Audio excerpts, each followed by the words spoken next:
Adani Group, how the world third richest man is pulling the largest con in corporate history.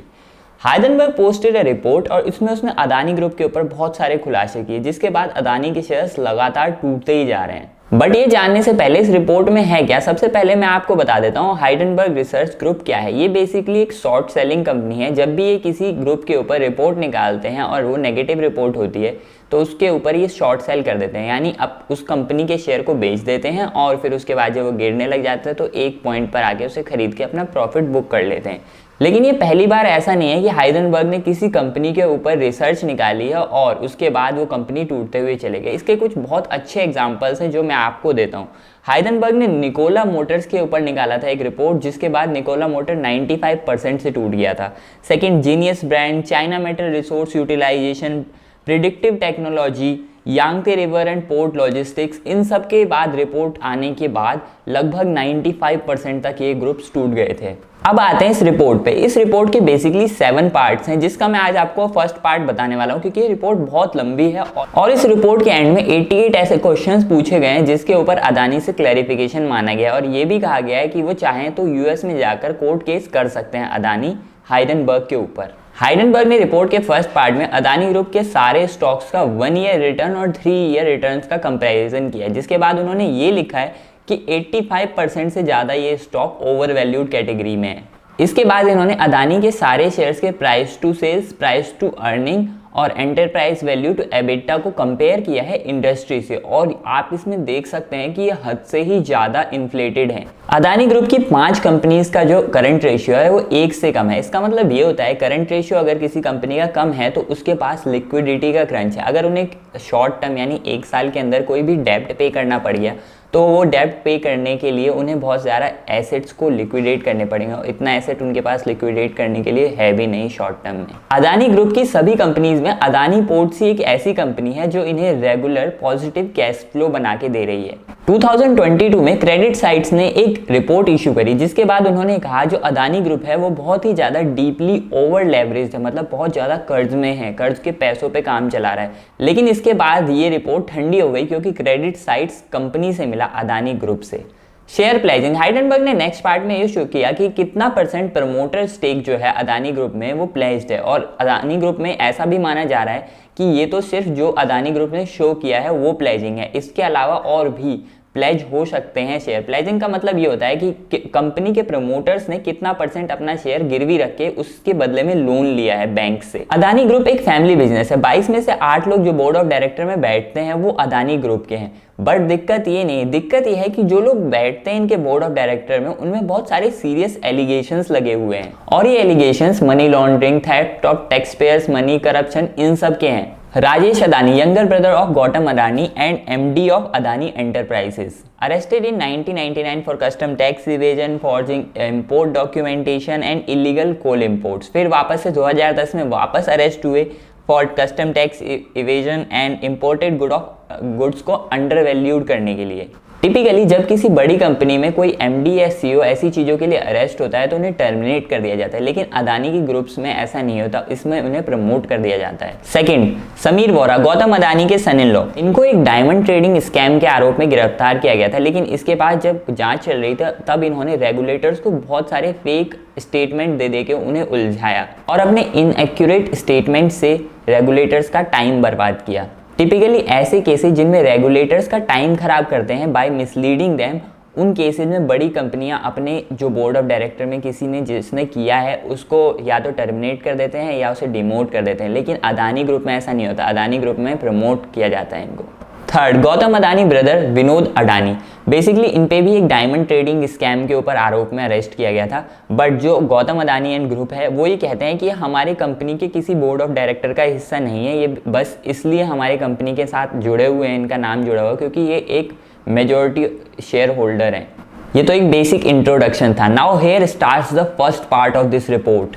Indian stock market में अगर किसी stock को list रहना है तो जो कंपनी के जो प्रमोटर्स हैं उनके पास 75% से कम तक की होल्डिंग होनी चाहिए। अगर उससे ज़्यादा उनके पास होल्डिंग होती है 75 से, तो उन्हें तुरंत अपनी इस होल्डिंग को के लिए एक FPO यानी पब्लिक ऑफर लाना होता है और उसके बाद लिक्विडेट करनी होती है अपनी होल्डिंग को। और अगर आप ऐसा नहीं करते हैं तो सेबी आपके उस स्टॉक को डीलिस्ट कर सकती है। अब इसका यूज करके अदानी मॉरिशस बेस्ड कंपनी के थ्रू इन स्टॉक्स प्राइस को इन्फ्लेट करती है। आइए समझते हैं वो कैसे।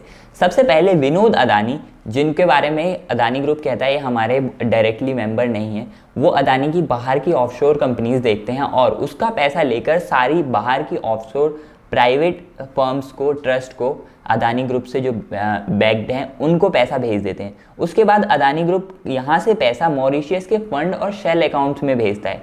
जब यहाँ से शेल अकाउंट में पैसा पहुँच जाता है तो यही shell account Indian stock market में पैसा डालते हैं और अदानी की मोस्ट ऑफ द जो आपके एफपीओ से शेयर्स निकले रहते हैं, अदानी ग्रीन, अदानी पावर, इनको बाय करते हैं, जिसकी वजह से स्टॉक प्राइसेस इन्फ्लेट करने लग जाते हैं। और जैसे जैसे स्टॉक प्राइसेस इन्फ्लेट करते हैं वैसे ही अदानी के लिए अच्छा टाइम शुरू हो जाता है। क्यों?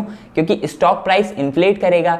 बढ़ते स्टॉक प्राइस के इन्फ्लेशन से जाकर अदानी ग्रुप कहता है कि बैंकों के हमारे स्टॉक इतने ज़्यादा ऊपर प्राइस पे हैं, आप इनके बदले में हमें लोन दे दीजिए। और शॉर्ट टर्म जो लोन की डिमांड होती है अदानी बैंक से अपने स्टॉक प्राइस के दम पे पूरा कर लेता है। उसके बाद वापस से पैसा अदानी फैमिली के प्राइवेट ऑफशोर अकाउंट में पहुंचा दिया जाता है और फिर यही मॉरिशस के अकाउंट से सेम रेगुलेट होता रहता है। स्टॉक प्राइस इन्फ्लेट होते रहते हैं, अदानी वापस से बैंक से लोन लेता है, वापस पैसा भेजता है एंड दिस कंटिन्यूज।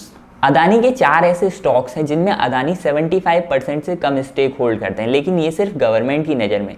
असली में ये मॉरिशस बेस्ड कंपनी के पास इनका और ज़्यादा स्टेक होता है और वहाँ से ये स्टॉक को इन्फ्लेट करते रहते हैं। इस रिपोर्ट में हाइडेनबर्ग ने 4 ऐसे बड़े इन्वेस्टर के बारे में जो मॉरिशस बेस्ड हैं उनका नाम दिया है और उनकी होल्डिंग्स भी शो करी हैं। और इसमें सबसे वियर्ड बात यह है कि इनकी होल्डिंग जो कंपनीज है आउटर, उनकी होल्डिंग का 99% जो शेयर है वो अदानी ग्रुप में ही इन्वेस्टेड है। हाइडेनबर्ग ने अपनी रिपोर्ट में सेबी से भी कुछ वैलिड क्वेश्चन पूछे। आपको अगर याद होगा लास्ट ईयर पार्लियामेंट में भी इस बात पे चर्चा उठा था कि जो अदानी है वो बाहर की मॉरिशस बैक कंपनी के थ्रू अपने स्टॉक को इन्फ्लेट कर रहे हैं और बैंक से पैसा उठा रहे हैं। अदानी पावर के ऊपर महुआ मोहित्रा ने एक कंप्लेंट करी थी और जिसके ऊपर अब हाइडेनबर्ग ने आरटीआई डाली और यहाँ पर सेबी का ये बोलना है कि हम किसी लॉजिकल डिसीजन पर इसके बारे में नहीं पहुंच पाए। अदानी ग्रुप पर एक एफआईआई की भी इन्वेस्टिगेशन बैठी थी जिसके बारे में भी आरटीआई लगाने पर सेबी ने यही कहा, हम किसी लॉजिकल डिसीजन तक नहीं पहुंच पाए। हाइडेनबर्ग का कहना है सेबी भले ही एक लॉजिकल डिसीजन तक नहीं पहुंच पाई लेकिन वो एक लॉजिकल डिसीजन तक पहुंच गए हैं। मॉरिशस बेस्ड की कंपनीज को हाइडेनबर्ग ने स्टॉक पार्किंग एंटिटी के नाम से बोला है, एसपीई। अब एसपीई 1 में इन्होंने रखा है मोंटे रोजा इन्वेस्टमेंट होल्डिंग। मोंटे रोजा के पास 5 इंडिपेंडेंट इन्वेस्टमेंट फर्म है और जो 360 बिलियन INR के अदानी के स्टॉक्स होल्ड करते हैं। अब सबसे अजीब बात यह है कि मोंटे रोजा की सारी जो इन्वेस्टमेंट फर्म है उनके 90 to 99% जो एलोकेशन है स्टॉक्स के वो सिर्फ अदानी ग्रुप के अंदर ही है। कितनी अजीब बात है। सोचो मैं एक 100 करोड़ का पोर्टफोलियो बनाता हूँ और उसमें मैं 99 करोड़ के अदानी के स्टॉक्स रखता हूँ। अब मैंने कोई भी डाइवर्सिफिकेशन किया ही नहीं अदानी स्टॉक्स के अलावा। जिसके बाद इन्होंने मोंटे रोजा पे भी कुछ खुलासे किए। जतिन मेहता एक डायमंड मर्चेंट जो इंडिया से भाग गए थे, एक भगोड़ा थे नीरव मोदी की तरह, उनके साथ विनोद अदानी की जो डॉटर है वो मैरिड है। और मोंटे रोजा के जो चेयरमैन हैं उन्होंने जतिन मेहता के साथ 1 साल एक कंपनी में 3 साल तक के लिए एमडी की जगह पे काम किया है। SPE2 स्टॉक पार्किंग एंटिटी 2 जिसका नाम है Elara capital, same story. 3 billion USD के अदानी स्टॉक्स होल्ड करता है लेकिन 99% एलोकेशन जो है इस कंपनी का सिर्फ अदानी स्टॉक्स के अंदर ही है। इलारा कैपिटल के 2 फंड है, India opportunities fund and Vespera. India opportunity fund का 98% जो एलोकेशन है वो अदानी स्टॉक में, वेस्पेरा का भी 93.75 जो एलोकेशन है वो अदानी के अंदर है। अब इलारा कैपिटल पे भी पीछे पास्ट में कुछ एलिगेशंस है। इलारा कैपिटल के जो CEO हैं उनकी 2006 में एक ईमेल चैट लीक हुई थी जिसमें एक इंडिया को और भगोड़ा था, धर्मेश दोषी, वो जिन्होंने केतन पारेख के साथ एक स्कैम किया था उसमें इन्वॉल्व थे और इसमें इनके साथ कुछ चैट जो लीक हुई थी उसमें बताया था कैसे धर्मेश दोषी के साथ इन्होंने मिलके एक ट्रांजैक्शन अप्रूव करी थी। SP3 new Linnaea investment. New Linnaea के पास अदानी ग्रीन के स्टॉक्स हैं जो कि 95% इनके पोर्टफोलियो के वेट के इक्वल है। न्यू लीनिया की इतनी बड़ी फंड है पर न्यू लीनिया का कोई भी एक वेबसाइट तक नहीं, एक परमानेंट एड्रेस भी कहीं शो नहीं होता और साथ में इस फंड को सिर्फ 2 लोग मैनेज करते हैं। न्यू लीनिया को बेसिकली देखता है एमिकॉर्प। एमिकॉर्प के ऊपर एक बहुत बड़ा स्कैम है 1MBD mutual fund scam USA में, उसका की रोल प्ले करने का आरोप था। SP4 ओपल इन्वेस्टमेंट प्राइवेट लिमिटेड, इसके पास 4.46% अदानी पावर के शेयर्स हैं और इनके पोर्टफोलियो का 100% वेट है। ओपल इन्वेस्टमेंट उसी दिन ओपन हुई थी जिस दिन मॉरिशस में एक और कंपनी ओपन हुई थी जिसका नाम था ट्रस्टलिंक। अब सबसे अजीब बात यह है कि ट्रस्टलिंक के जो सीईओ हैं वो ओपल इन्वेस्टमेंट के बोर्ड में बैठते हैं, और ट्रस्टलिंक के सीईओ ने अपने लिंक्डइन आईडी पे ये शो किया हुआ है कि वो बहुत सारे कंपनी के बोर्ड ऑफ डायरेक्टर्स की सीट पे बैठते हैं, और उनमें से एक जो ऐसी कंपनी है उसका नाम है अदानी ग्रीन।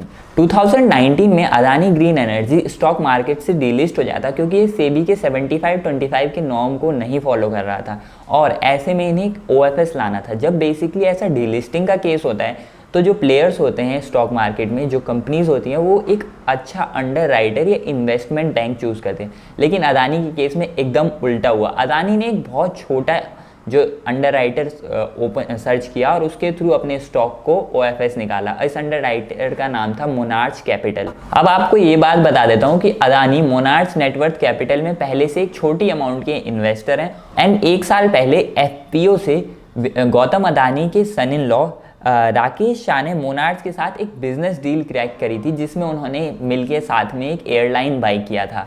अदानी ग्रुप का छोटा अंडरराइटर सेलेक्ट करने का एक ये रीज़न था कि वो ईजिली इस FPO में अपने मोस्ट ऑफ द शेयर्स अपने मॉरिशियस बैक्ड कंपनीज से बाय करवा सकें। अब जब FPO ख़त्म हुआ अदानी ग्रीन का, तो जो मॉरिशियस बेस्ड कंपनी थी, सेल अकाउंट थे अदानी के, उनमें 6.85% से 11.85% का इंक्रीज हो गया अदानी ग्रुप की शेयर के होल्डिंग में। और इस अंडरराइटर यानी मोनार्च कैपिटल को 2011 में सेबी ने 1 मंथ के लिए स्टॉक मार्केट मैनिपुलेशन के तौर पे सस्पेंड भी कर दिया था। अगर अदानी इन सभी होल्डिंग्स को प्रॉपर्ली शो कर दे सेबी को, तो स्टॉक को डिलिस्ट किया जा सकता है, ऐसा इस रिपोर्ट में बताया गया है। चलो, ये वीडियो बहुत बड़ी हो गई, और अगर आपको इसका सेकंड पार्ट भी देखना है तो कमेंट कर दो, फॉलो एंड लाइक शेयर सब कर देना। Thank you, see you soon.